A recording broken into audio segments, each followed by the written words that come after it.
కడప జిల్లా పోలీసుల అదుపులో ఉన్న ఓ నిందితుడు మృతి చెందిన ఘటన కలకలం రేపింది. పోలీసులు లాకప్ డెత్ చేశారనే ఆరోపణలు వినిపిస్తున్నాయి.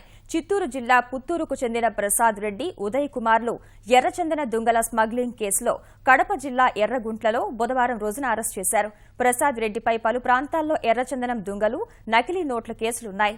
ప్రసాద్ రెడ్డిని పోలీసులు విచారిస్తుండగా అతను అస్వస్థకు గురయ్యాడు. వెంటనే కడప రిమ్స్కు తరలించారు. రిమ్స్లో చికిత్స పొందుతూ మృతి చెందాడు. పోలీసులు కొట్టడం వల్లే ప్రసాద్ రెడ్డి మృతి చెందినట్లు బంధువులు ఆరోపిస్తున్నారు. ప్రసాద్ రెడ్డి అస్వస్థకు గురికావడం వల్లే చనిపోయాడని పోలీసులు చెబుతున్నారు. ఈ కేసును విచారణ కోసం కడప ఆర్డీఓకు బదలాయించారు. శవ పరీక్ష నివేదిక వచ్చిన తర్వాత విషయం వెల్లడిస్తామని ఆర్డీఓ చిన్నరాముడు చెప్పారు. ఎర్రచందనం ఇది చేసినట్టుగా డౌట్ వచ్చి పట్టుకున్నారంట. పట్టుకున్న తర్వాత వాళ్ళు పోలీస్ స్టేషన్ తీసుకున్న తర్వాత సోహచ్చితే పడిపోయినాడు.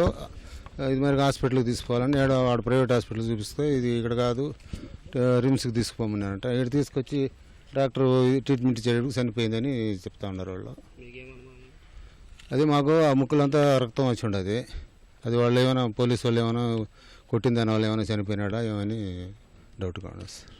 విచారణ చేయించుండగానే అతని ఆరోగ్యం బాగాలేదని, ఆయాసంతో బాధపడుతున్నాడని తెలియపరచగానే వెంటనే అక్కడున్న రిమ్స్ ఆర్ఎంపీ డాక్టర్ గారికి దగ్గరికి తీసుకుపోవడం జరిగింది. అతను ఫస్ట్ ఎయిడ్ ఇచ్చిన తర్వాత ఇంకా తీవ్రంగా ఉందని తెలియపరచడంతో అక్కడి నుంచి రిమ్స్ హాస్పిటల్కి ట్రాన్స్ఫర్ చేయాలనే ఉద్దేశంతో సిఐ గారి ఆదేశాల మేరకు వారికి సంబంధించిన స్టాఫ్ తీసుకొని వస్తుండగా ఇక్కడ రిమ్స్ మధ్యలో మార్మర్ద చనిపోవడం జరిగింది.